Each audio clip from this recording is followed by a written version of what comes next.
Thanks, y'all. So, your circle of influence is your ceiling. And here's the problem. Y'all say, Aaron, what's the problem? Say, what's the problem? What's the problem? The problem is you guys, a lot of us don't intentionally craft our circle of influence. So what that means is we go into a year trying to make breakthroughs, trying to do big things, trying to do things we've never done before, but we don't take the time to make sure that we're upgrading the circle of influence around us, whose thoughts we're letting in, what we're reading, what we're doing, what we're learning from. Does that make sense? If you're following me, say yeah. So that's why we do this every month, and hopefully you'll join us the third Thursday of every single month to upgrade your circle of influence by not only hearing from the top people in real estate, meeting the top people in real estate, but also every single vendor in this room is referred by other top 500 agents. So if you want to upgrade your business this year, you might need to upgrade your vendor list with people that can run with top 500 producers. If y'all are one of our vendor partners, raise your hand and make some noise. If you're one of the fourth partners or real producers, keep your hand up real high. You know what makes most of these people? Y'all can clap. Make sure you meet the people raising their hands. They represent the best of the best. So we've got, honestly, we have one more that we've been to, so sorry, but we have 11 people. We have actually 14 that help sponsor this, but 11 that have stepped up some extra special today happening. So I'm going to give each of them just a minute. It's not long enough to explain everything they do. It's long enough to say, hey, here's what we do, welcome to Masterclass, here's how to contact us. So can you guys do me one favor? If you learned anything today, who here can promise to reach out to one of these vendors and connect with one of them about how they can help you grow their business? If y'all can do that, say oh yeah. Alright, sweet. Let's bring them up then. Y'all ready to roll? Alright.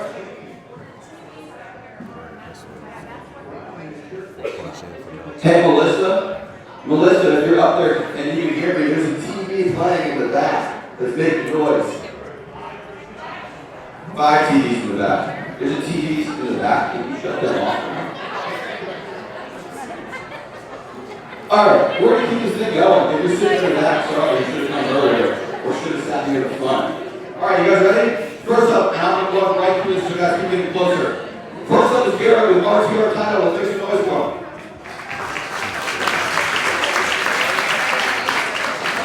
Thank you for the clap. Great. Yeah, so happy 2022.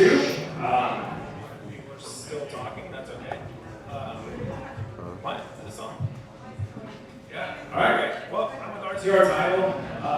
Everybody knows what title does, right? In this room. Okay, and that's boring, but we're not. So we like to team up with everyone and think of fun events to help you from getting the listing all the way through the close. If it doesn't close, then none of us get paid, and I think we all would like to get money, so that's nice. So, like I said, start to finish, all the way through, we come up with all creative ideas. Like Aaron said, you said, oh yeah, if you want to connect to someone, just make it me and we'll be good.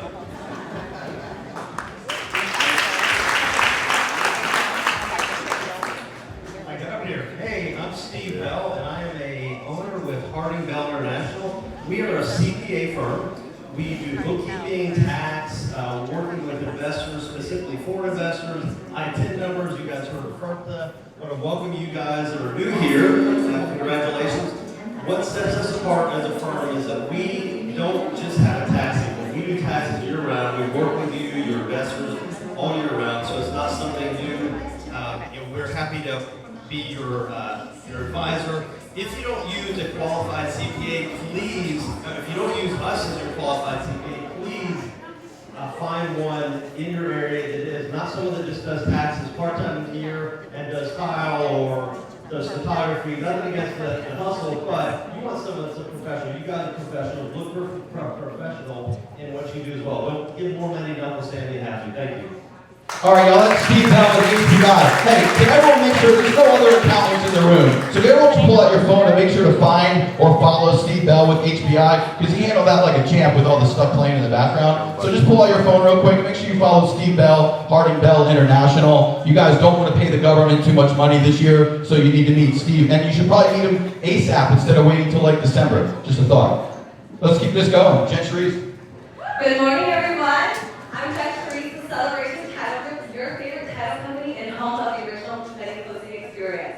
We are big believers that learners are earners, so be sure to be following us on our social media pages at Celebration Title Group, because we are rolling out some exciting new classes and events this year that you don't want to miss out on. We are going to be focusing on personal development, business development, and so much more to help you take your business to the next level. We are so grateful for you all for 2021, and we are looking forward to the year ahead in 2022 for lots more celebrations. Again, my name is Jess Sharice, and I cannot wait to celebrate with you all. Love it, let's keep this going. Hey sponsors, you guys can come even closer as we get this going. Hey, good morning. My name is Brandon Blake. I'm with the staging company. As the name suggests, we do home staging and interior decorating. I'm kind of the new kid on the block because I just purchased systematic home staging in September of last year. So as part of the New Year Me campaign that we're all doing, we became the staging company in January of this year. So looking forward to getting to know all of you guys.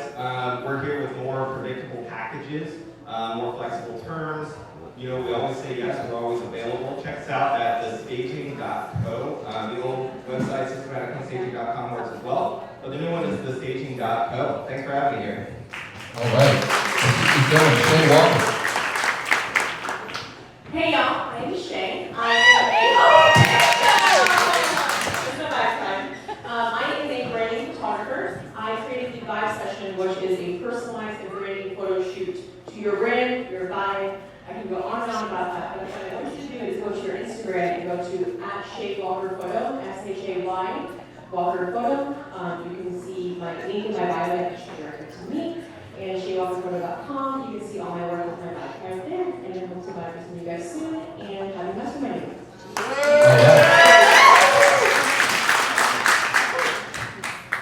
Good morning. Man, I didn't get Shay's welcome. It was you guys in the photography. Right past me this morning. My name's David Buckles. I own a company called Reliant Home Offer, and we're a local real estate investment company here in Central Florida. And we specialize in creative finance and fix and flips. We buy about 3 to 5 properties a month, so if you guys are here and you're an agent, I want to be a resource for you guys. I want to be a buyer for you.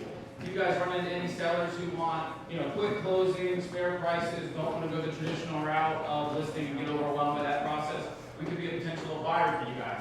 We obviously love the hoarder houses, we love the rundown rentals, we love the ugly ones, those are our bread and butter. We could be a potential buyer for those as well, but not to mention anything that you might run across with no equity, little equity, back payments, facing foreclosure, things like that, we could be a potential buyer for you as well. So, if you run into any of those things, we'd love to meet, we'd love to connect. David Buckles, Reliant Home Offer. Thank you. Good morning. Thank you. Hey guys, my name is Zach Lesnick. I'm accompanied by Ryan Plaza, and we are your Central Florida business development team for home first lending. Many of you guys are very familiar with us, but just give you a little rundown about what we do. We've been here in the local community for the last 16 years. Really what our niche is working with leads teams. So if you're somebody in here, a team leader, that you guys are buying leads online, why we're unique is because we have a setup to be able to approach your leads like no other. We have a great conversion system. Specifically, we run a 7-person ISA team locally that is committed to following up and converting your clients' actual prospects. So rather than sending a deal to an LO, as great as that LO is, that might call it 3 or 4 times, our team's going to take a more detailed approach to converting that into actual business. If you guys want to hook up with Ryan or myself, get to know our faces, follow us on IG, Zach_the mortgage broker, RS Plaza. Love to link up with you guys this year. Thank you so much. Have an amazing day.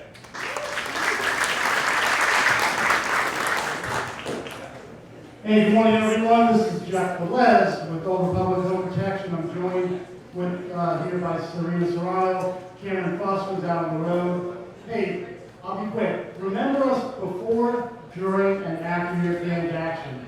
Your clients need warranty coverage now more than ever. And if the transaction does not have a warranty attached to it, they can make monthly payment plans. All you have to do is refer your client to us. We'll give them plans starting at under $40 per month. Get them covered, protect them, protect their wallets. Jeff Velez, Old Republic. Have a great day. Thank you very much, everyone. Good morning. Hopefully you guys got some coffee. DeBoer Design is the official coffee sponsor back there. So I'm Vic DeBoer. I own and operate DeBoer Design. We do photos, video, and home staging. 2021, we photographed almost 7,000 properties, provided staging services to almost 300 properties. The combined value of all the properties we served was over $3.5 billion. But most importantly, we hosted or co-hosted over 50 events for real estate agents. That's what we do. We support you guys. I hope you'll continue to support us in 2022. And our home stagers, Shalane and Chelsea, are here right now. Raise your hand. And cheers to you guys. I'm going to take a quick selfie with you. I can't imagine what you're going to achieve this year in 2022 because you guys kicked the shit out of Zillow in 2021. So, cheers to you guys. Happy New Year, everybody. Yeah, give yourselves a hand. Cool. Thank you. All right.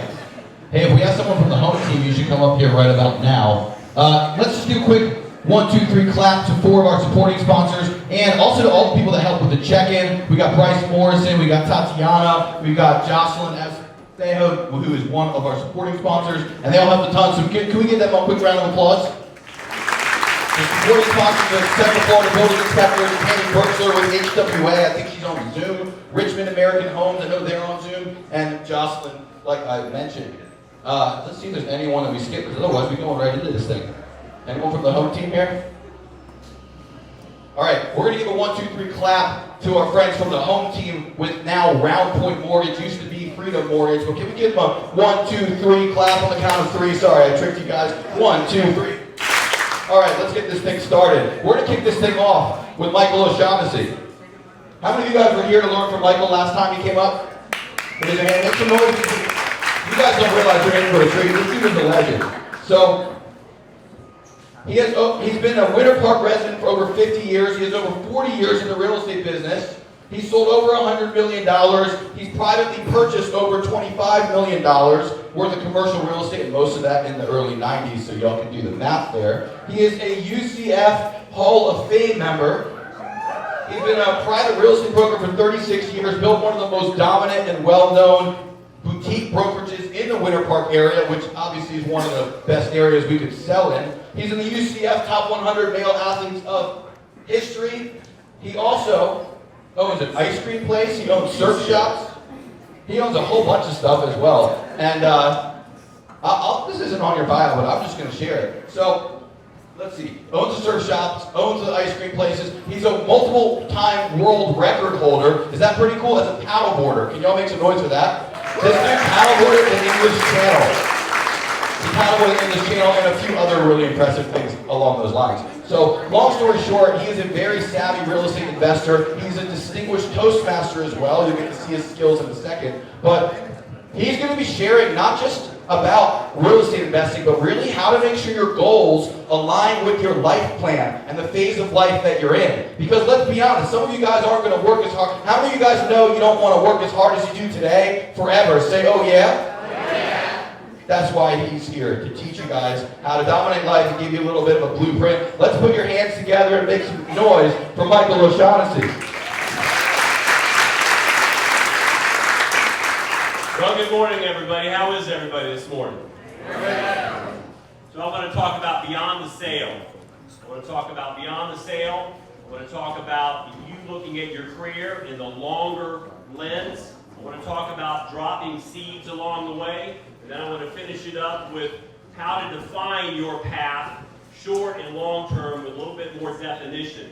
Because you want to look at your career from the back side, not the front side. You guys are probably grinding right now. And before I get into this, I do want to acknowledge these guys who I'm anxious to hear from. These guys are grinding. They have separated themselves from everybody else. They're doing incredible numbers. And to do that, you got to work 9-day weeks. You got to work 30-hour days. You got to have a team. And it is very impressive to separate yourself, and I'm anxious to get there. So give me about 9 or 10 minutes. First thing I want to also say is that almost full circle for me. Rosie O'Grady's. Yes. I was a bouncer here. Best job I've ever had. You can drink all night for free. 100 fights, easy. I mean, it's just an incredible place.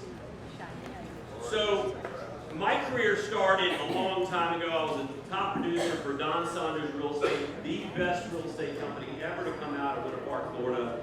I started my own firm in 1986. I had a small boutique in Winter Park. At any given time, we had 100 signs out in the community. I had a nice little team back when everybody were independent contractors, and the split was 50-50, and it was a nice little life. And I grinded every day. I just loved cold calling on Friday nights and cold calling on Saturday nights. You did what you had to do. And at the end of the day, I realized, wow, I am not going to be able to keep this pace up up in 10 years or 15 years. You know, the average person, you know, flames out or burns out after about 5 years, and then at least within 10 years. And you've got to constantly be doing something to separate yourself from your competition. There's always a flow of people coming in. But what changed my life is I bought this California investor advised me to buy this book. It's called Think Like a Tycoon by Bill Green. It's out of print. You can buy it online as in used books. But the very first chapter, and this book is more pictures than it is writing. The very first chapter said you better find a way to make income while you sleep, because you're not going to be able to keep up the pace that you're working now. So the first thing of the 3 points that I want to mention is looking at your career in a longer sense. Your economic engine goes from about 22 years to about 55. Around the 50 mark, 50 years old, you start to realize that humans are the problem. You don't want to have a lot of humans in your life. But you have to go to work if you haven't figured out how to make money while you sleep. I know so many agents from my 40 years being in the business. I know the ones that have made it. I know the ones that have flamed out. I know the ones that still live in just one house and know one rental. And then I know a handful of people that have become billionaires with a B, in our marketplace. Harris Rosen, David Siegel, the Ralston family, the Holler family, the Clayton family. During my tenure in the career, I did a lot of deals with them, and I watched them become billionaires and multiple jet owners and all that kind of things. And I know a dozen or more people that are on their way. There's not a lot of people that get to the point of 50 or 55 where you don't have to go to work, and that really should be your goal. You've got to displace your energy, and you do that by dropping seeds along the way. Get your name on deeds. Get your name on deeds. You know, these agents that I meet, oh yes, I represent the seller, I represent the buyer, I'm a professional. Well, that's all good. You're grinding. That's fine. You can make a good living. But you're not going to make a killing until you get your name on deeds. And I'm not a flipper. God bless the flippers. They figured it out. I'm too dumb for that. At the end of the day, you drop seeds. Let me give you an example. I've got a closing in about 2 weeks. I dropped this little seed about 32 years ago. I was contacted about a month ago that this seed had sprouted. What I did is I took my commission, so it wasn't real money out of my pocket. I took $2,500 of my commission into a deal. I went to a person that I knew needed a house, living on a couch, living in a car. I said, you can afford $500 a month. I know you can. I'm going to put you into this property. It's going to be your property. I'm not going to be your landlord. I'm not going to fix anything. Don't call me. It's yours until you die or you leave. And then when you leave, it reverts back to me. Now, all I did was put my commission in this deal. I'm going to get $250,000 unexpected in about 2 weeks. It's one of my seeds to pop. I got a bunch of them out there. And that's how you do it. You basically find a way to get your name on deeds. I had a deal 23 years ago, put a client into a contract, $675,000 commercial deal in Woodland Park. And the buyer balked and said, I'm paying too much and the place needs a roof. He got out of the contract, I went to the seller, I said, I'll buy it. Put my commission in, no real money, I had both sides. I turned down $4 million about a year ago for the same property. It's been free and clear, used to make $100,000 a year, makes $250,000 a year. I didn't do anything but put my name on a deed. Get your name on deeds. This is the magic of real estate. Every 8 or 9 years, properties double in value. If you have a $500,000 piece of property, whether you have money in it or not, in 10 years, you know, the market's going to go like this, but it will double every 9 or 10 years, sometimes 8. Last year's appreciation rate in Orlando, 25%. I mean, come on. You're just killing it if you're putting your name on the deed. Look, I love what these guys are doing. I'm anxious to hear them, but they need to be putting their name on the deeds because you can't keep up the pace. You just can't keep up the pace. So you got to drop seeds. The last thing I want to say is that you got to define your goals a little bit better. You know, you can't just put down, I want to be happy. There is a specific way to do this. You know, there's so much great information out there. There's so much good, you know, people meaning well with their information. There's some junk out there. I mean, gosh, it comes at you from TikTok to emails to whatever, and that's all good. But I want you to break it down. It truly is magic with written goals that are measurable. You know, I know it sounds boring, but truth is simple. You know, these are my goals. I know that if I write goals and I put a little bit of measuring, these are my 1-year goals. I used to do weekly goals and monthly goals and 3 months. In some years, I didn't do goals. And when I didn't do goals, my life would just go like this. I'd lose stuff. I'd lose my way. You're just wandering. But when I have goals that are on my mirror, it gives me a direction. Do I read them every day? No. But I read them every once in a while, and I remind myself what I want to do. Every year, I always put buy one piece of property. So these are my original goals written in June of 1982. It says, go take a real estate course. It says, quit smoking. It says, pay off my $500 automobile car. It says, get a gas credit card. You got to start somewhere. Within 4 years, I owned the beach house over Ponce Inlet. I still own the beach house. I own the ice cream store down the road. I own 4 commercial buildings right out the 7-Eleven in Ponce Inlet. You know, I'm not a prolific buyer. I buy. I get other people to pay off the mortgage, and I keep the property. I've got stuff that I've had for 35 years. I put my name on deeds. But when you're defining your goals, I use health, personal, family, financial, and education. It's the STAR method. At any given time, you can draw your life, and you can figure out where your weakness is at. And I will tell you, you have to attack your weaknesses in your goal. Let me leave it with you like this. I was dumb as a rock when I got into this business. Dumb as a rock. PE major from UCF. I got in this business, it was 22% interest rates. That means when you sold a house for $65,000, the owner's monthly payment was about $3,500 a month. When you went on listing appointments, you would say, yeah, we're going to take this listing for 2 years because it'll take us 1 year to figure out where it might sell at. I mean, can you imagine? So at the end of the day, I attacked my weaknesses, which was financial analysis. Is there any CCIMs in this group?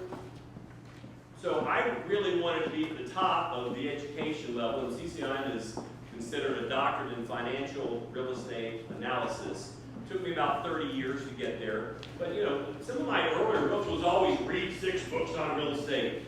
You know, this book right here that I bought, you turn in the inside cover, I've read this thing like 8 times, and this is full of pictures. There's more pictures than there is writing.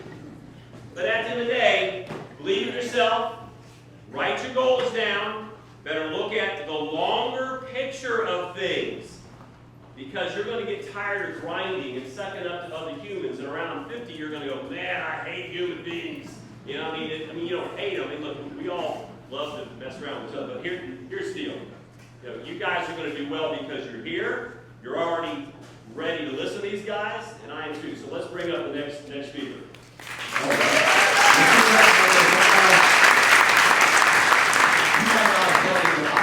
How many of you guys would love to learn from this guy for a couple hours? Yeah? Hands up. I want everyone to look around the room. Look how many people have their hands up and would like to learn from us. Here's the problem. He's doing a class, but there's probably 45 seats max. So y'all have the first shot at getting them, and they're going to sell out in the next, I would assume, 30 minutes. He's teaching a class for 3 hours, February 10th, at Winter Park Community Center. We're charging $99. It comes with a workbook. It's literally, he's so prepared. He sent me a 94-page workbook. Can y'all make some noise for that? We're going to put it super in-depth, like Tony Robbins stuff. So it's February 10th. It's going to be $99. There's only 40 spots. And here's how you register. I'm going to give you a number to text right now. You may want to write it down or get your phones out. It'll also come up on the slides eventually. Text the word roadmap, one word, roadmap, R-O-A-D-M-A-P, for those of you that need help spelling. So 407-505-5194. 407-505-5194. Text roadmap. It'll text you back a link. Anyone in this room can sign up. You should grab your spot. He's going to teach how to become a real estate investor and really like plan out his life and crush goals. So one of our sponsors didn't get a chance, but they were in the room. So I'm going to just give 60 seconds. Let's give a giant round of applause and a warm welcome to Samantha from the home team around Mortgage. Good morning, everyone. I'm so sorry I missed my window. I was grabbing coffee because I'm going to talk to my own family unless I have some coffee. But we are the home team of Rockport Mortgage. As you guys know, we're recently known as Freedom Mortgage. We are the ones who save all of your deals whenever that one lender gives you a loan denial. Make sure you guys follow me on social media. So if you have Instagram, my Instagram is going to be Samantha_home loans. I do a bunch of fun reels, and if you guys ever want to do content together, I'm always open to it. Thank you guys so much. By the way, quick side note, how many of you guys got a text from us this morning with the link to the Zoom? Raise your hand. All right, if you missed the number that I told you to text, it's that number. So really simple. If you've ever gotten a text from Real Producers that welcomed you to the top 500 or gave you info on this event, it's 407-505-5194. 407-505-5194. That's the last time I was going to say it. 40 of you probably figured it out, and a bunch of you are going to wish that you come to the next one. But we'll probably charge more for that one. So, and Mike will probably charge more because he'll realize how much value he's bringing for how little. So let's bring up our panelists. Y'all ready to learn? Say, oh yeah? All right, we got 3 people that just absolutely crushed it in their second, third, and fourth year in real estate, and that's what y'all are here to learn. So first, hey Dave, can you turn me up a little bit? First, we got Corinne. She's the top producer of the Alliance Group Florida.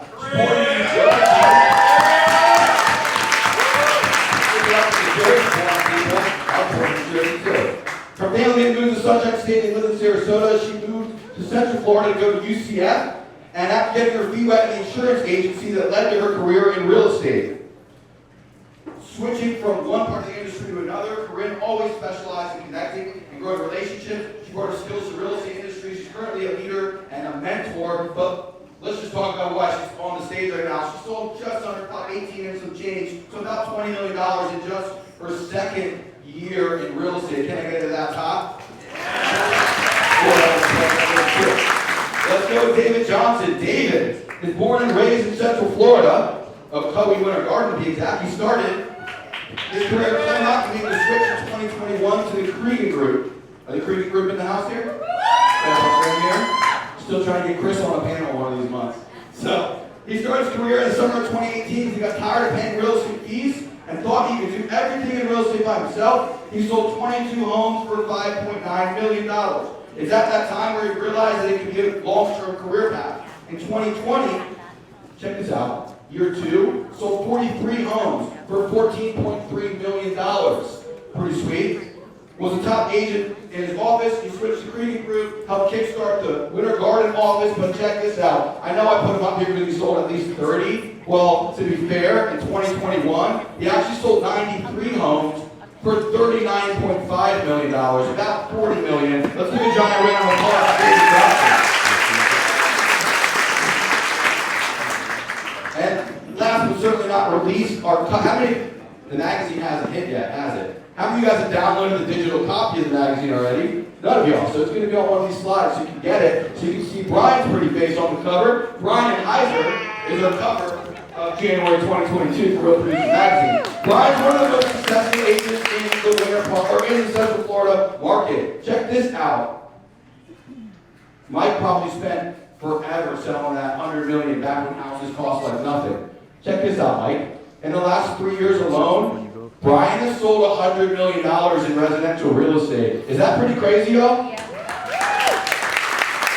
Over $25 million last year in year 4. Brian's been involved with all aspects of real estate. He was the #1 agent at the top real estate brokers before taking the next step in creating his brokerage, which is simply called Hyser. I like that. And quickly becoming one of the top brokers in the business. Within his well-rounded experience, he prides himself on being a one-stop shop for buyers and sellers, and his focus is making a giant footprint in the Winter Park market.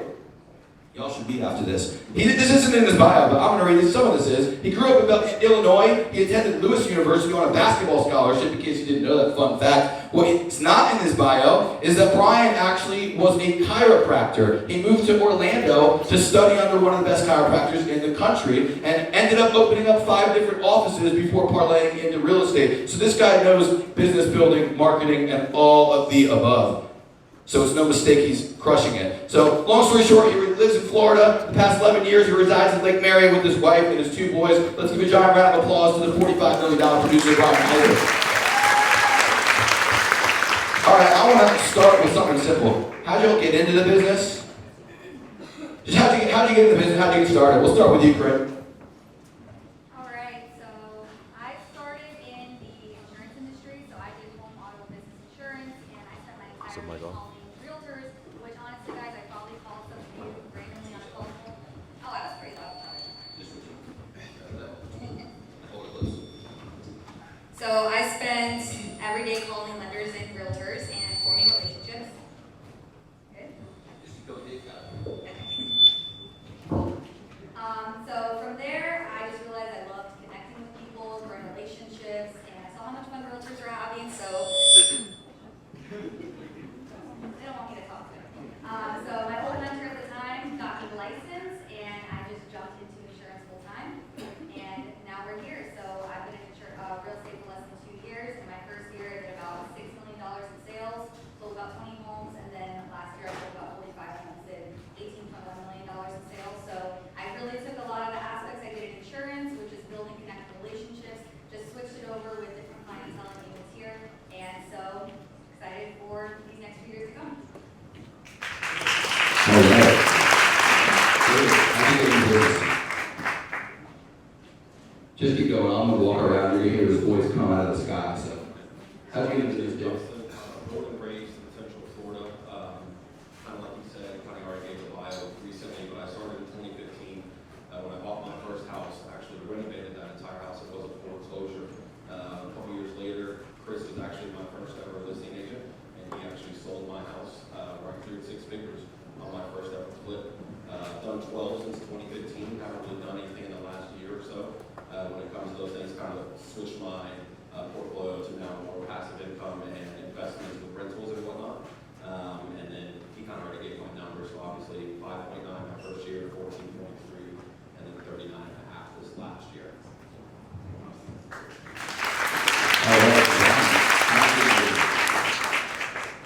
Hey guys, I'm Brian Hyser. I wanted to, real quick, if you can see my socks here, my son wanted to be on TV today, so I got it for Christmas. I have 2 boys, 5 and 2. Cameron said, I'm going to be on TV, Dad, so there you are, buddy. So I was in chiropractic. I actually moved down here in 2010 to work for a chiropractor named Dan Yachter out in Lake Mary, Florida. Interned for a full year.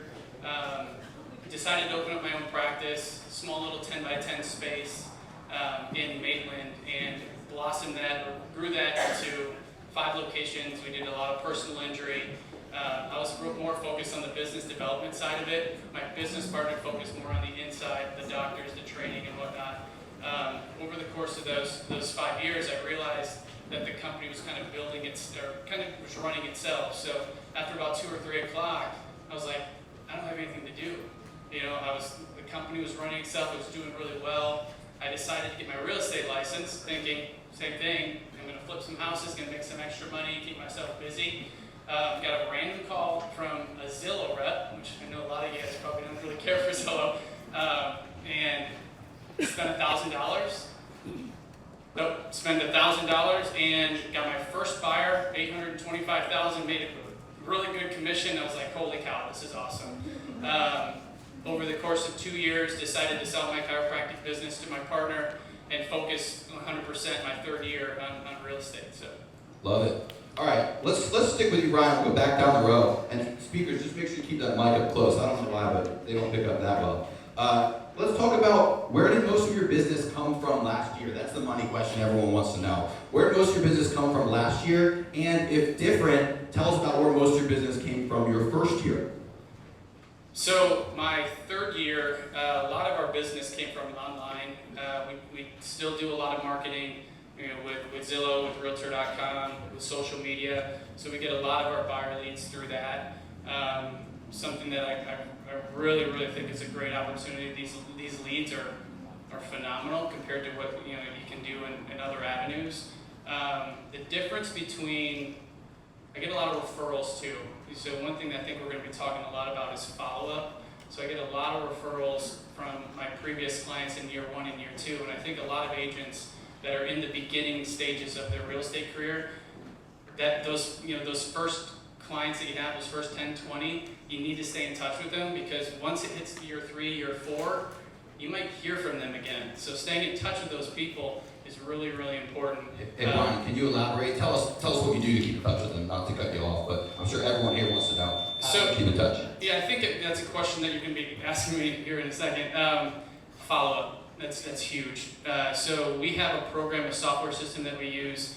Every single morning I get on the computer between 9 and 10 after my workout, and I follow up with every single buyer that I have, whether it's my active buyer, my nurture buyers, which are 6 to 12 months out, or even my past clients. So I have a system that I do every single day that keeps me in touch with those people. So. Love it. All right, let's keep going. David, where did most of your business come from last year, and where did it come from your first year? Yeah, so my first year basically walked into 22 deals. Like I said, I am born and raised in this area, so that did help, mainly on that west side of town and whatnot. Throughout my entire career, I've never done marketing. I've never done a single thing, and I know that a lot of people in my office ask me these questions all the time, and they're just very confused on how all of that comes in. I'd say probably 70 to 80% of my deals are actually referral-based, just sphere of influence and social media, or just taking care of one client and then them referring me to someone else when it comes into the industry. Because if you really just focus on that one and do right by them, it's going to create your name. It's going to go a really, really long ways when it comes to those things.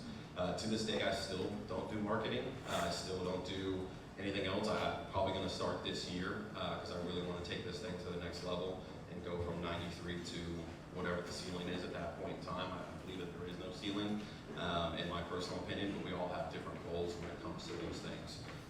And mine are kind of limitless, and I hope to take it just to that next level. But to reiterate, I'm just different when it comes to a lot of those things, and really that follow-up, like he said, is really, really key. And I'm really bad at that too, and I hate to say that, but I truly am. And anybody in my office, they know those things as well. Get my mic up there. They know those things as well, and they make fun of me all the time for it, but we're all different, and we all provide something different, and all of your clients are looking for something different. I might not be a good service to your guys' clients, and you guys might not be a good service to my clients, but what I'm doing is working, so I'm going to keep doing it and really just hone in on what you're good at. Is really my biggest thing to take away from what I do. Is I'm good at certain things. I'm a good people person. I have no problem talking to them one-on-one. I hate being on stage, so this is like a fear for me.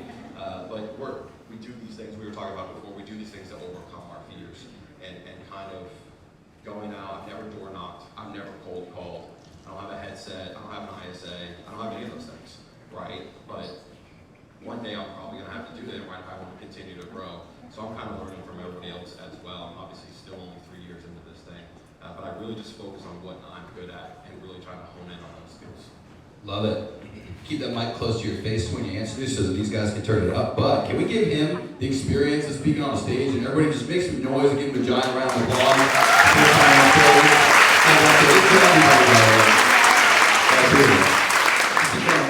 Where did most of your business come from your first year, and where did most of it come from, I guess, with your second year? So year 1 and year 2 were very similar. I call every single day and prospect just off internet leads and past clients that I've either met at open houses or just kind of out and about. I'm not from here. I'm from Sarasota, so I had to build up. Oh, I didn't know other people were from Sarasota. Cool. Wait, hold on. Can I just make sure everyone caught that? She's not from here, and she moved here for what reason? UCF. To go to UCF. And started in insurance, so didn't know anybody here, and is selling just under $20 million in year 2. So she got some good tips. Just thought I'd point that out. Yeah. So honestly, what I did is So like they said, I don't door knock, I don't put hangers on doors, I don't call FISBOs. I really stuck with my niche, which was buyers.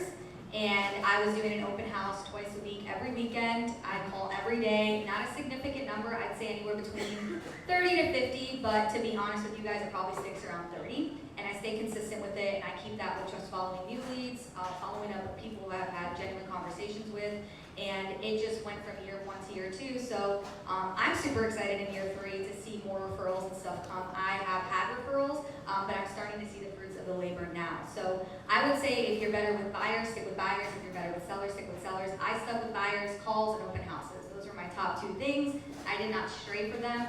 I also just talked to anyone that I could talk to and just try to get their story. I actually closed one of my Uber drivers that I met back in the day. I left the Jameson ball because I hate Jameson, and I was pissed, and I met a guy, and he wanted to buy, so we closed 1 home in 2020, 2 homes last month.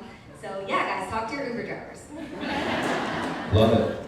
All right, let's talk about your daily habits.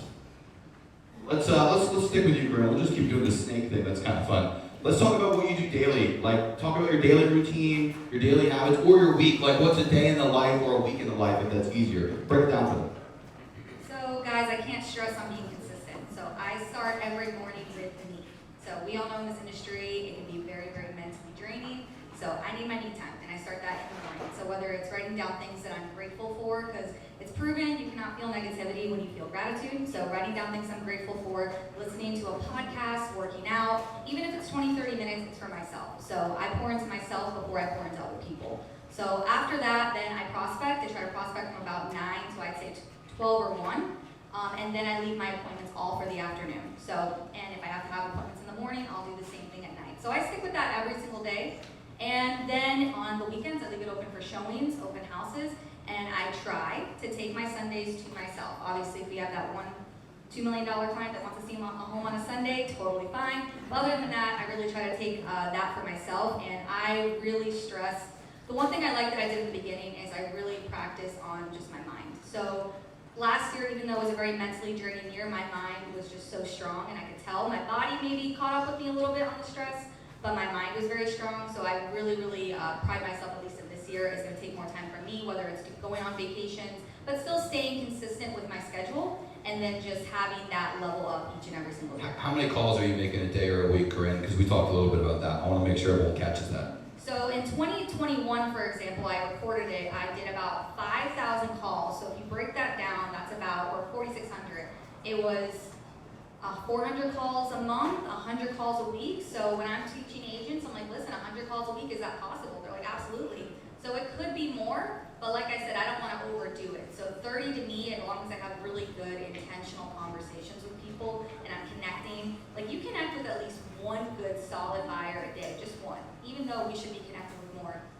If you do that every day, that's, let's say 200 buyers a year. Like if you're having one solid person, the goal for me is, I don't care when you want to buy. I'm going to obviously find out your needs and your story and educate you that maybe now or a certain time's better for you, but my goal is to be your agent when that time comes. So I follow up with people.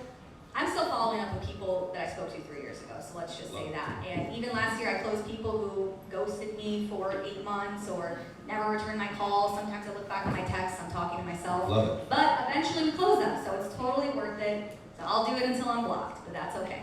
Love it. David, tell me about your daily schedule, daily routine, weekly routine. Sorry, I have to follow her with, I don't do any of those things, so. And that's okay, by the way. Do these people have to all do everything the same way? Is that not part of the beauty of coming and hearing from different people that do different things, say, oh yeah? Yeah, so my daily routine, I don't have one. I am fly by the seat of your pants and just really just be open and available. Obviously, I'll time block my schedule and everything else, but I don't lead generate. I don't do those things that all of these other realtors teach and do and everything else. Again, I do what I'm good at, and that's really just having genuine conversations with people, not having that commission breath and not really stressing. I don't need to sell your home. I want to sell your home. You know what I mean? I want to break a record. I want to do all these other different things. My mindset is just a little bit different when I go do a listing appointment or a buyer's appointment or anything like that. And I'm just always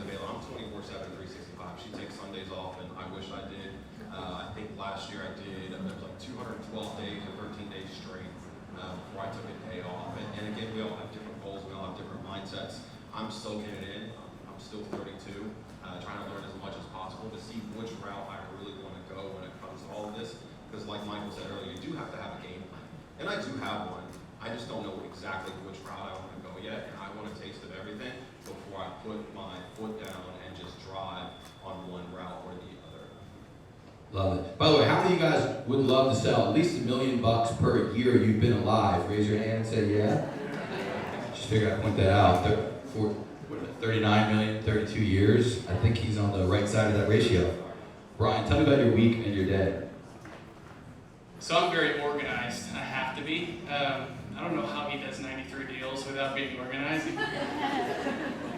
Wow, I'm impressed. I'll just say that. No, I mean, I'm very organized. You know, having 2 kids, 5 and 2. I try and get up before they do. My son's up at 7 a.m. like that. So I try and get up around like 5:30, 6 o'clock in the morning. I get on my Peloton. If you don't have one of those, it's like the best thing ever. It's the only thing that keeps me motivated to work out. So I work out for 30 minutes. The next thing I do is I get on my emails. I spend about an hour, hour and a half every single morning sending emails out, sometimes 2 early text messages where clients can't stand it because it's 7:30 in the morning. But I do that every single day. I think it's really important to follow up. From there, it's scheduling, showing houses. I go out to the office and meet with Brandon, my transaction coordinator, we figure out our plan for the day. I show houses until 6, 7, 8 o'clock at night sometimes. Weekends, I mean, I'm constantly showing homes. My wife hates it. We have plans for Disney on Sunday, and all of a sudden I get a call, hey, I need to show this $2 million house. Sorry, honey, you gotta do it. So I'm working on getting better with that. That's a goal of mine this year, is to spend a lot more time with my family. And try and keep, that is a priority for me. So if my numbers go down a little bit, that's fine. We're just going to keep trucking along. So Doubtful, but that's awesome. By the way, just a couple quick side notes for everybody in this room. Next Masterclass is what day? February 17th, and masterclassorlando.com is live now. We haven't told you who the speakers are yet, but we locked down the next 7 months, and I promise you we've got a sick agenda. But masterclassorlando.com, the first 100 tickets are free. Then we charge $10 and all the money goes to base camp. So everyone that complains they had to buy a ticket, it's because you didn't sign up today when I said it in the room and it was free. And it's not like we come after you if you didn't show up. So you should take the free tickets while we have them, just saying that. Masterclassorlando.com is the link. And thank you everyone who came out today, because I'm pretty sure we're giving at least $1,000 to Base Camp Children's Cancer Foundation. Can y'all give yourselves a round of applause for that? $1,000. Y'all want to pretty cool. They can actually feed a family of 4 an entire meal on only $10 because places give them sick deals. So that's actually a meal for a third of the year. They're going to feed a family that's fighting childhood cancer because you guys came here today for at least 1/3 of the year. So give yourselves a round of applause. Just want to make sure I didn't skip or forget that. All right, let's go to the next one. Let's talk about your model. Tell me about your business model. Which of you are teams? Which of you are not teams? Do you have helpers? Do you have assistants? Do you have TCs? Is it just you? Break it down for me. Let's start with you, Corinne. So I have a TC. I am on a team, but it's just me, myself, and I. So other than that, so I'm still making my calls. I'm still doing my showings. I'm still doing my open houses. I'm still doing my follow-up. Transaction coordinator, if you guys don't have one, is great to have because we're not supposed to be doing $10 an hour work. Our hourly rate, I think, in Orlando is like over $300 an hour, so we're not going to be pushing documents. So I have her do that, and I really stick to prospecting and just sticking with my current business model for now. But I'm definitely excited over the years because, like they've said, to level up every single year, you do have to have certain systems in place. So I'm sure there is going to come a point where I will hire a showing assistant or a personal assistant or someone making my calls, which is going to be very hard for me because I feel like I make them a certain way and I feel like it's really hard to implement that, but I'm going to have to let go of that fear. So just keep going. So I'm excited to keep growing more, and I'm sticking with that same system now, and then we're going to see in tier 3 where we go from that. I'm taking a little bit more of a leadership position at my current office at the Alliance Group now, so I'm coaching and training and mentoring a lot more agents. So with that, I am expecting to see the same production, but I'm going to be teaching other agents how to level up. So it's just you, though, basically, and a TC. It is right? and a TC, yes. How about you, David? So it is just me as well. I've had a buyer's agent for about 4 or 5 months. He's now transitioned to a single agent. He's absolutely killing it. He did his first 4 or 5 months with me, but majority of the year, 7, 8 months of it was just me. I do have a transaction coordinator. She's phenomenal, like she said. Gotta have one of those for that time leverage and everything else, documents and so forth. You know, my goal is probably a little bit different maybe than most people I speak of to. I don't have a family. I don't have kids or anything else like that, and I don't really know what my plan is, but I know my real estate plan, and that's not to sell $40 million a year or $100 million, it's to sell hundreds of $1 millions a year. And I just have a different plan for what I want to do, and that's why right now it's just for me learning which route I want to go, and then from there really taking it to the next level. And like I said, just putting my foot down, putting my head down, and grinding. For the ISA part, I'm looking into those as well. I'm looking at doing my first marketing this year, but as you guys know, as I've already said, I don't do any of those things as of right now. It's just me. We have a great support system within our brokerage. A lot of people willing to help out and whatnot, which is obviously phenomenal. Surround yourself with the right people. But anybody notice something from his mindset there? When he said he wants to sell hundreds of millions of dollars a year? Anyone learn a little nugget from that? Sorry, I didn't mean to cut you off, David. Anything else you want to share about your team? I didn't. Or not lack of a team? I didn't hear the question, I'm sorry.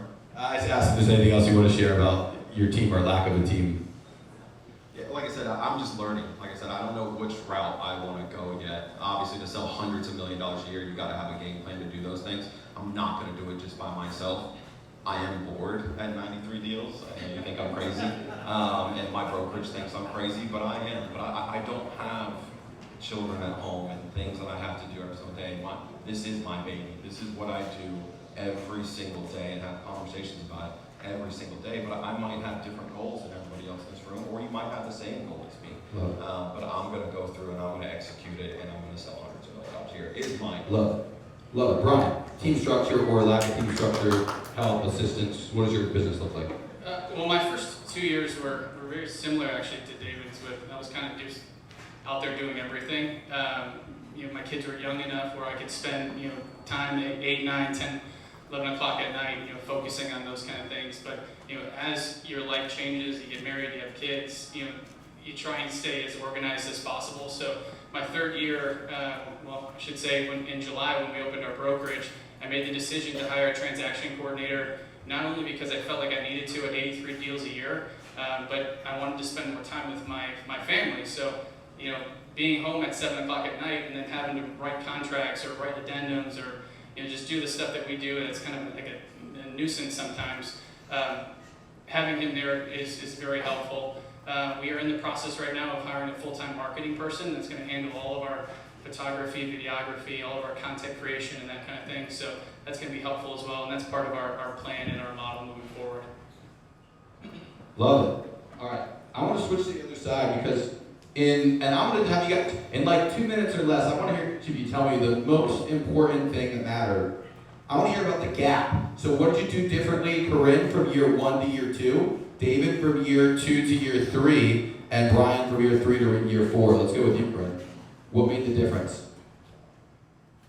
So obviously in 2020, where I started my first year, no one wanted to go outside. So I would say my best thing from year 1 to year 2 is adapting. So in 2020, no one wanted to go outside, but in 2021, everyone wanted to go outside. So it was really adapting to the market and just using the advantages of the market to prospect a little bit more. So in 2020, it was, hey guys, we have low interest rates. Hey guys, we have inventory on the market. Hey guys, we have closing costs with builders. In 2021, I really had to shift gears and be a little bit more strategic. So I really implemented a lot of video. I used the app BombBomb, which I send out with every single offer. I send out with prospecting to clients. Video is the new age right now. So I truly used it for everything last year. Not joking, every single offer that went out, a video went out with that. And the listing agents really like that. I primarily worked on the buyer side last year, so it was tough for buyer's agents. So I feel like that video, if it didn't help me win the offer, it definitely helped me stay connected to that agent to do more deals in the future. So that was the true difference for me. Yeah, so again, I don't have systems and all those things in place. I'm reiterating myself. I'm very big in my faith, and I truly believe that we're all meant to do something different.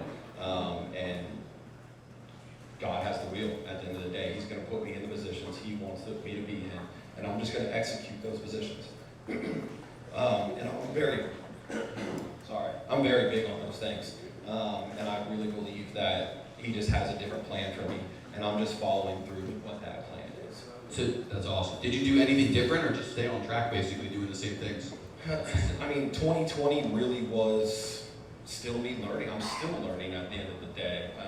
Like I said, I did switch from Keller Williams to Green Group. Great family-oriented brokerage, if you haven't heard of us. Having those people around you, having those people around you really does help. Circle of influence is your ceiling. And Melissa, can we get some water? Could somebody else out at the bar? Could somebody ride from the bar? But no, really having those people around you does truly help. But to say that I did a bunch of things different, not really. All right, Brian, what made the difference for you? That's a good question. 3 to 4 was really not different. More just me continuing to grind and put my head down and just keep pushing forward. I think my biggest difference really between the first year and my last year was just again developing systems, learning follow up. Coming from my old the old industry in chiropractic, there's a lot of the similarities there. So understanding the marketing, how to make myself unique, how to develop a personal brand. That's something that myself and the agents, we talk about all the time is you are not a product of your brokerage, you are a product of yourself. So how do you build that personal brand and make yourself unique? It's something that I'm continuing to learn and learning from agents that have been doing this for 20 plus years. Being in the 4th year of this industry, I still feel like I'm new. Every single transaction I do, there's always something that I learn from it that I can take into the next transaction. So, just continuing to grind, I think is the biggest thing. So. Awesome. I want to stay with you for a second. What's been the biggest difference maker for you, not between each year, but just in your success? Like, what do you think has actually made the difference for you from other agents? What are other agents not doing that you are doing? I think follow-up. I love follow-up. I mean, I know a lot of people can't stand it, and it's just kind of a nuisance again to have to go through and talk to every single client, but I think my growth really happened when we added that software to our company. You have 40, 50 different clients that you're working with, and having that on a screen right in front of you, I think is really, really important. You go through that list and you're like, holy cow, I haven't talked to that person in a couple weeks. And the first couple years when I was doing that, they were in my phone, but they weren't there visually. So, I'd lose a deal here and there, and I think last year alone I closed an extra 12 deals from buyers that I really wasn't in contact with, or that I was in contact with that I probably would have lost last year or the year before. So I think follow-up is really important. Tell me about what you're doing to follow up. Elaborate a little bit. So the software we use is called Follow Up Boss. Anybody use it? Love it. It's really neat because the software actually has it's all in one. All your buyers can be kind of separated between active, nurture, potential leads, sellers, the whole deal. You can kind of divide everybody out into separate categories. But you can email, you can text on it. Just makes things super easy. It's on an app, and it has its own little phone number. So if you don't want to be bugged on a Sunday, that's your business number. You can kind of keep those separate as well. I love the software. I think it's helped me grow, from 20, 30 million to 40, 50 million. So I don't have a wireless mic that works anymore.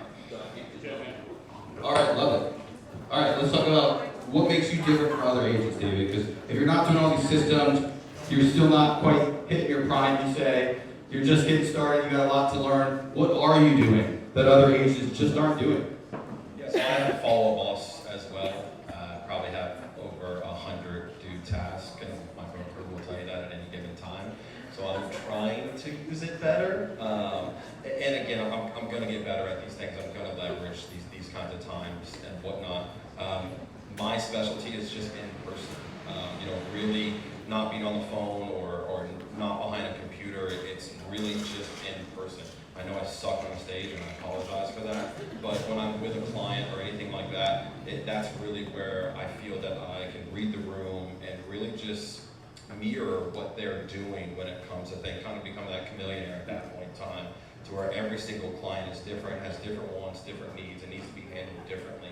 And if you can read people and adjust to those things and really just mirror them, it really does help you have multiple personalities, one, which is crazy, but two, it helps you with that sale and that person and how to communicate with them to just do right by them and handle them differently than they need to be handled. And then, What do you think you're doing differently to get in front of more people than the average agent? To even get face-to-face with that many people? My phone rings more from my clients than my phone rings going to them. I know that's crazy to sound, but my phone, they're laughing at me because it's true. I get calls that, hey, I have this person who is looking to buy or sell or whatever, and it's a referral or whatever the case may be. I did right by that client. I gave them the service that they deserved, and it's really paying off in the long run because I just focused on them and handled them. And again, they laugh at me for all of this stuff, but it's what's working for me at the end of the day, and that's why I really haven't changed any of those things. I'm going to get better at other things, follow-up boss, ISA, and cold calling, all those other different things. I'm just not there yet because I want to continue doing what I'm doing best and then figure out that next route. Love it. Let's keep going. So to leverage off of what they both said, follow-up is super, super important to me. I feel the goal is in the follow-up because like you have that, like I said, you have that one intentional conversation with them. It's not the last one you're going to have. So follow-up's important. I really leverage my tools, my CRM, my MLS auto email. I always put people on them. And just really constantly reading, looking at those tools every day and seeing who's logging in, who's viewing homes, who's favoriting homes. And I leverage my CRM because it is hard to call and text 800 plus people every single day. So leveraging that, I'm sending out mass emails, mass texts, and now a lot of the times there have been people I've spoken to who never answered the phone with me until they were actually ready to buy. But they did tell me, they're like, Corinne, I always saw your text, because I put my name, Corinne the Realtor, at the end of every single text. They're like, I saw all the information you were sending me. I just kept adding value in my follow-up, and people really appreciated that, and that really stood out. So I stuck with that in year 1 and year 2. I could say what I'm doing differently is, like I said, really leveraging my tools such as BombBomb and doing more video. So if you don't have BombBomb, that's okay. We all have phones. Video is great. So instead of sending a text, you can send a video message. I feel like it's a lot more authentic. People can really read your mood and your tone, and I think the response rate is a lot better. By the way, if you guys don't have BombBomb, you can text BombBomb to that phone number that's on the screen that sent you the text already and all that, and we will respond later today with a link for you to sign up and I believe get you a discount. I'm also, any of you guys need a texting system? Raise your hand if you think you should probably have a texting system. Raise your hand. I'm going to give you a link right now. It's bit.ly/texting-base. The T and the B capitalized. Texting base. Like touching base, but texting base. bit.ly/texting-base. If you need it, you can also text the word text to that phone number, and we'll figure it out. We'll get you the info later. It won't be automatic, though. So it'll be like, not today, probably this afternoon, tomorrow, that kind of thing. But let's keep this thing going. Any other, by the way, let's just any tools, text systems, or CRMs that you use. Let's just run down the line and ramble them out right now, because I know that's what everyone here is wondering. Brian, tools, tips, CRMs, any of that stuff? Follow us, obviously. We use Total Brokerage, which I love. That's just our brokerage software. It keeps our paperwork, everything in compliance, and really easy to use. Other than that, I've never heard of BombBomb before. I'm kind of old school text, but maybe I'll start using it. Whatever you can do to set yourself up and make yourself unique is awesome. So. Yeah, so follow boss-ish. My cell phone is obviously a big one. And then stories on your Instagram, on your Facebook. Content is more so story-based. You can track a view, you can track an impression, you can track all those different things. It takes a couple minutes to look at who really clicked on a link or who did something, and then just remembering, obviously, if I'm posting a house for sale and it's a brand new listing, and they clicked on this home, they might not be ready to buy now, but they're ready to buy at some point in time, or they live in the neighborhood and they're ready to sell at some point in time. That's why stories are so big when it comes to those things, and that's why it's kind of the way that the internet is. It's kind of geared towards with social media instead of just posting, because who cares about a like at the end of the day? Those things used to be the thing. It's kind of the thing in the past now. Stories are really where it's going in the future, to be able to track those impressions from a business standpoint. And other CRM tools that you didn't name already? So like I said, Sync for me, BombBomb, and then another thing I just started doing recently, I wish I would have done this early on, is I have another CRM with the group I'm with, it's called KB Core. So with KB Core, I put every single one of my past clients into it, and then I have a 12-touch 2-year system that's automated. So the second they close, I click it on, and then I have 12 points that I'm giving them for the next 2 years to really grow that referral basis. So unfortunately, I just started that now, but I'm excited to see where it goes. So if any of you guys are earlier on, definitely start that now. If you have at least another version of where you could put your past clients in, they're just as important as the new ones you're putting out. All right, I want to hear about your biggest mistakes. What are the biggest mistakes you made so far in your young real estate careers? And like, what would you do differently if you could go back? Let's go to you, Brian. I've made a ton of mistakes. I think everybody, when they do their first deal, they make plenty of errors. I don't know if I would change anything though, because I think everybody, we all learn from those minor mistakes that we make, and we grow from them. And you know, like I said earlier, you know, every single transaction you have, there's something new there that you can take onto the next transaction. So, you know, just for me, you know, mistakes are part of the game, and you're just going to learn from them. You continue to grow, and you know, start selling more and more, and you go from there. So. Love it. David, biggest mistake? Kind of to reiterate what he said, I wouldn't change a thing. I really, truly wouldn't.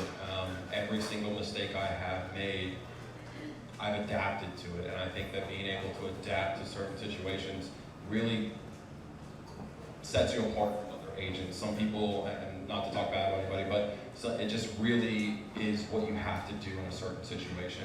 Being able to adapt to sellers, buyers, different personalities, and so forth. So I really, truly wouldn't change a thing, because I've met so many amazing people throughout this, and just over the 100 transactions that I've done in the 3 years, but really wouldn't change a single thing.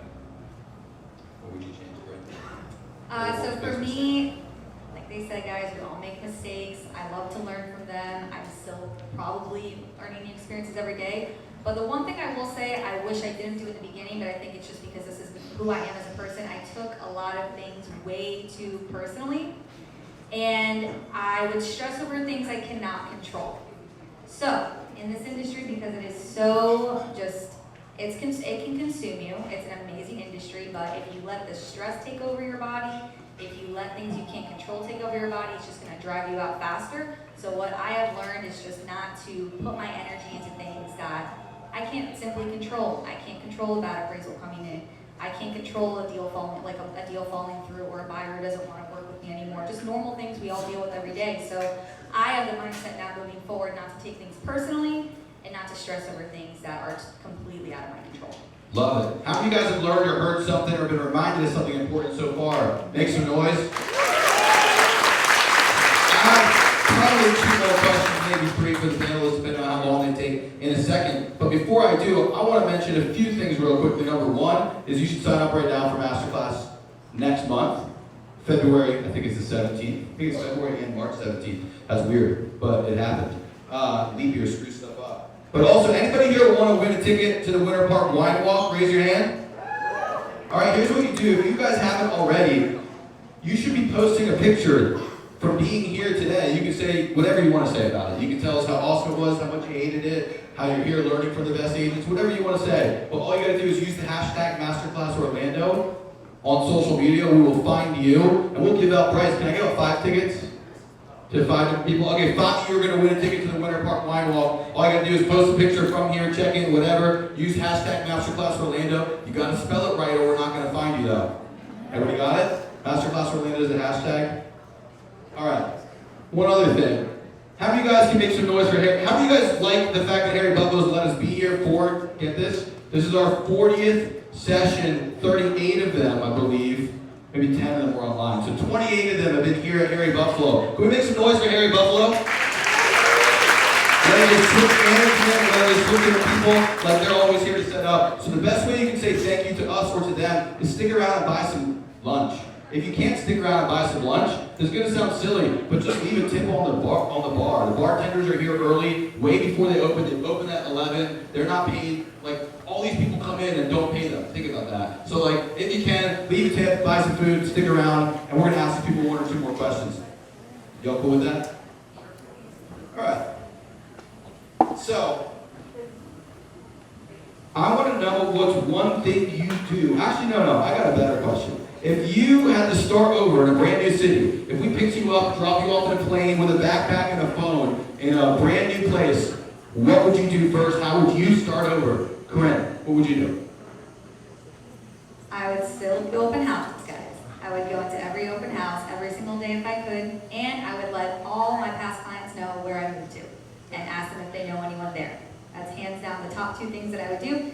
And I guess buy leads out there, just because building that same exact pipeline, just taking the repetition of what I did here, just in another place. Well, people know people in other places. Is that not a great concept? By the way, I'm going to share something with you because I've heard in my real estate world, or my real estate career as a vendor, one of the biggest things I heard from people was that they give things like gifts to their buyers, but they don't to their sellers. Or they follow up with their buyers, but not their sellers, because they're leaving the area. If somebody leaves the area, where's their sphere? Answer that one for me, Corinne. If they leave the area, where's their sphere stay? It's still here. It's still right here. So just a thought. You can ask people if you go to another city. You can ask people that are in another city about here. Dave, what would you do different? Or what would you do if I dropped you in a new city? I wouldn't do it, but if I had to, I would probably learn from a big team.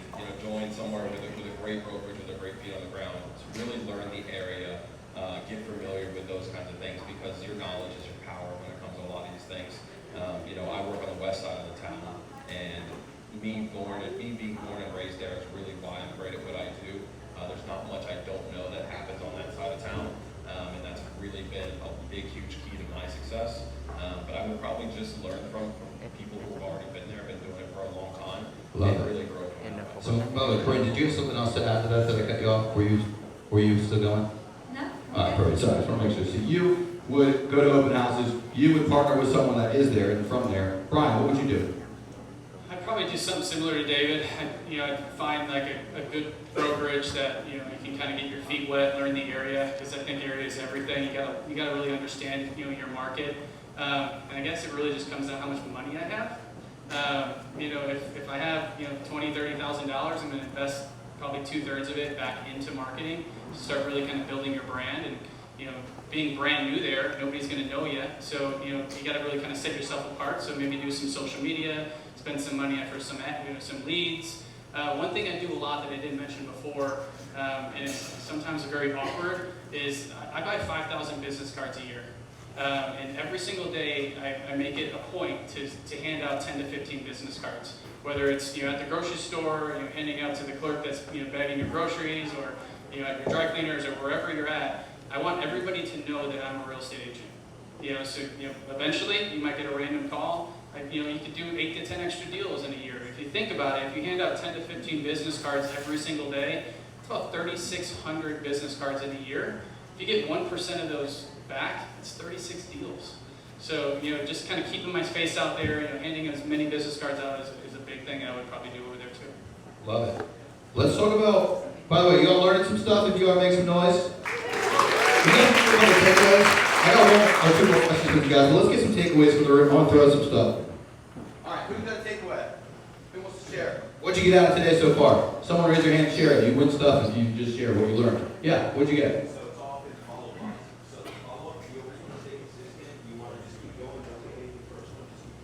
Love it. There you go. Yep, over there. What's your name on deeds? Say it again. What's your name on deeds? That's what I learned. Hey, catch this one. All right, let's keep this going. Let's get 4 more takeaways because I got a whole bunch of stuff to give away. Yep. Just take care of your clients. They'll refer you to your next deal. Tatiana. Focus on what you're good at. Focus on what you're good at. Sorry. I'm not the best at throwing, but at least you got it, right? What else? Let's get 2 more. Yep. Like Corinne said, take time for yourself first. Take time for yourself first. 1 more. Up here. Up here. Let's do it. Yep. Don't try to sell right away. Be yourself. Don't try to sell right away. Be yourself. I'm going to throw you something a little easier. Ready? You guys get this? You guys know what to do, right? The second she catches this, I want you guys to go crazy like we just scored a touchdown. So you ready? I'm throwing this to you. You ready to roll?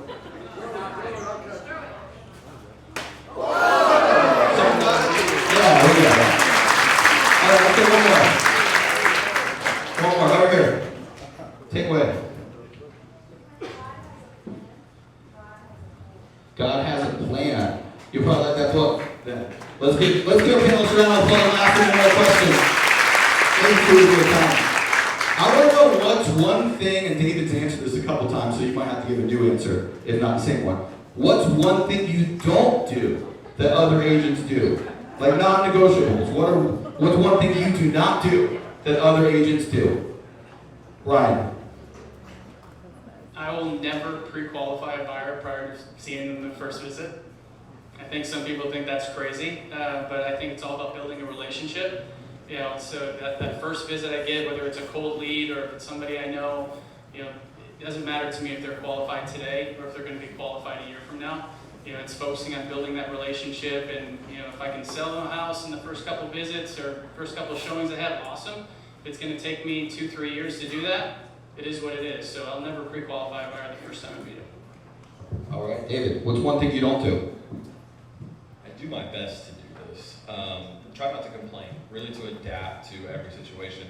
We take this too seriously sometimes, and it gets emotional sometimes. I try to step back and just be a problem solver more than be a problem creator.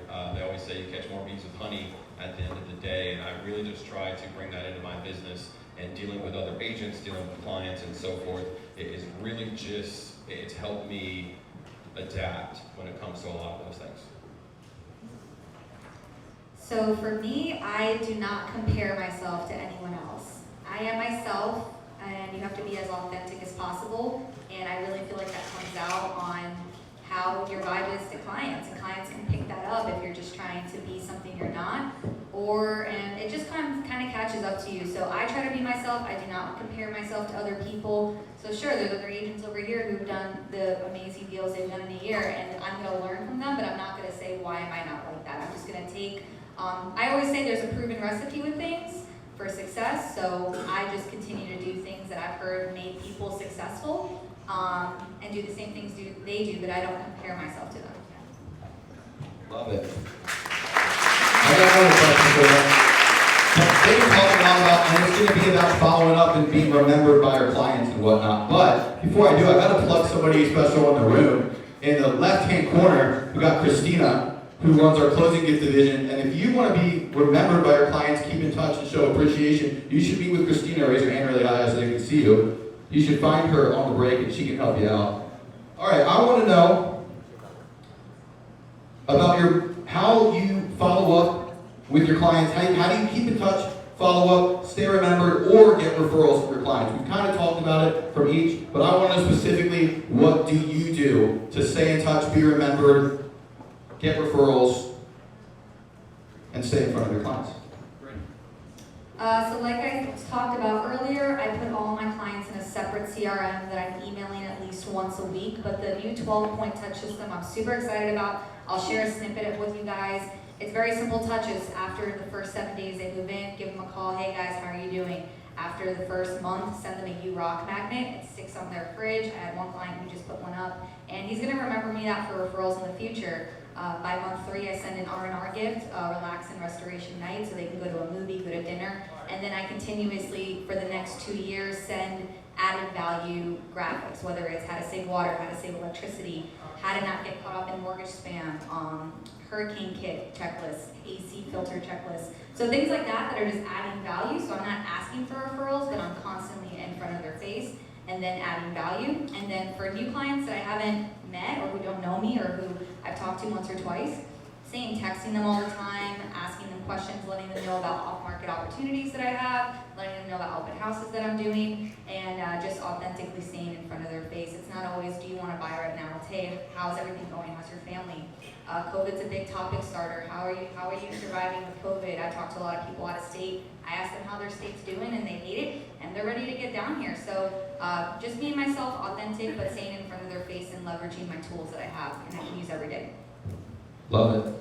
David, I'm going to ask you about what you do to be remembered, but I got a few texts from people asking about transaction coordinators, asking about a few of the things that he's plugged. So I'm going to make this really simple. When you see the slide that shows you how to download the copy of Orlando Road Producers, a digital copy, on page 11, 12, and 13 are our preferred partners. There's 80 of them. They're all referred by top 500 agents, so you know they're legit. So if you need a transaction coordinator, for example, we have 2 of them. And one of them is actually a 501c3, and one of them does an amazing job. That's why they're not here. They're too busy doing transactions. So you can download that. That's why you want the copy, even if you don't care about the magazine that Brian's face is on the cover of. But you should care because he's doing an amazing job. Speaking of that, can we give it up for our panelists?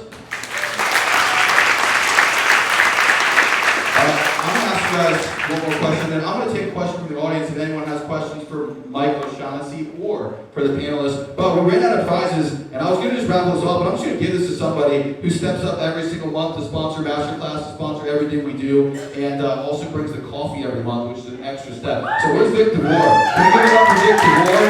Where's Vic at? I got something for you, man. You might already be out here. I think he's in the back, though. I'm working hard trying to book more streets for everybody. Yeah, hey, I got something for you. This is for you, man. This is the bag and all the prizes came in. It's now your prize. It's a real producer's bag. Y'all give it up for Vic and all of the other sponsors. All right. I want to know your mindset and your goals for 2022. Tell me about your mindset towards real estate, towards your goals, whichever, and what are your goals for 2022. Let's go with you, Brian. Keep grinding. Just keep doing what we're doing. My goals for 2022 are, I'm shooting for 60 million. I'd like to stay around 80 deals. I don't know if I can get to 93. I'd like to get a little bit higher end, price points if we can as well. So that does help. When you get into a certain market and you're doing a little higher price points, you're making the same amount of money as you'd be making if you're doing lesser price points and more deals. So focus on, just pushing. 60 million is our goal for 2022, or for my goal personally. Love it. David, let's blow their minds. Tell them what your goal is, and tell them about your mindset. So my goal's 100 million this year, to do over 150 transactions, and really just keep adapting and keep learning, and so forth, and really just put my head down and grind, like Brian said, really kind of figure out this year which route I want to go next year, because I think at that point in time I will have the knowledge and expertise on where I really want to take things, and I want to break records, or I really truly do. I don't want to just be 40 to 60 to 80 million dollars a year. There's only a handful of people that actually sell $100+ million in Central Florida. I want to be that and then some eventually, and I feel like I'm young enough and driven enough to be able to do so. Love it. Corinne, tell me your mindset, your goals for the year. Mindset is to definitely stay strong. Goals definitely do 30 million. I like the whole 10 million every single year kind of trend. And of course, the goal is to, of course, do over 100 million a year and have those systems in place to be able to make that happen. For me, I like what he said about put your name on deeds. I want to buy a property a year. I bought 2 last year. So I'm going to stick with buying a property every single year. And I want to go on a little bit more vacations this year, meet new people, see new cultures and things. So those are my personal goals for this year for sure. Love it. And if you want to get a game plan for buying properties and investing in real estate and whatnot, you probably should have already texted roadmap to that number, right? But how many of you guys learned something from the panelists, or can we make sure, because I don't think you got the round of applause either, can we give it up also for Michael O'Shaughnessy and the panelists? And so everyone knows, so you guys are inspired. Everyone knows we got the OG on one side about teach you all how to set goals and hit goals and stuff like that. And then we got the 3 young guns. I think the oldest one on our panel is 36. Is that right? Yeah, 36, 32, and 27, 28, something like that. 27. So yeah, they got plenty of years to learn. So anyone have a question that you want to ask the panelists or Mike before we wrap this thing up? I'm going to open up for, I don't know, 1 question, maybe 2. It's got to be a good one though. If it's a dumb one, I'm not asking it. Who's got one? Going once? Going twice? Anybody want to ask something to the panelists? Mike, you got anything else you wanted to just add in general? Or that you wanted to add to their answers because you didn't have a mic during them? I have a killer surf camp during the summer for your kids. It is unbelievable. HoDaddyOs.com, Ponce Inlet.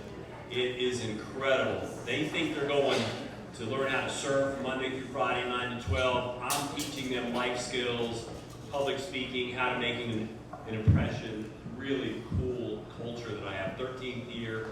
Mike, I think you should spell hodadios.com just so nobody ends up on the wrong website.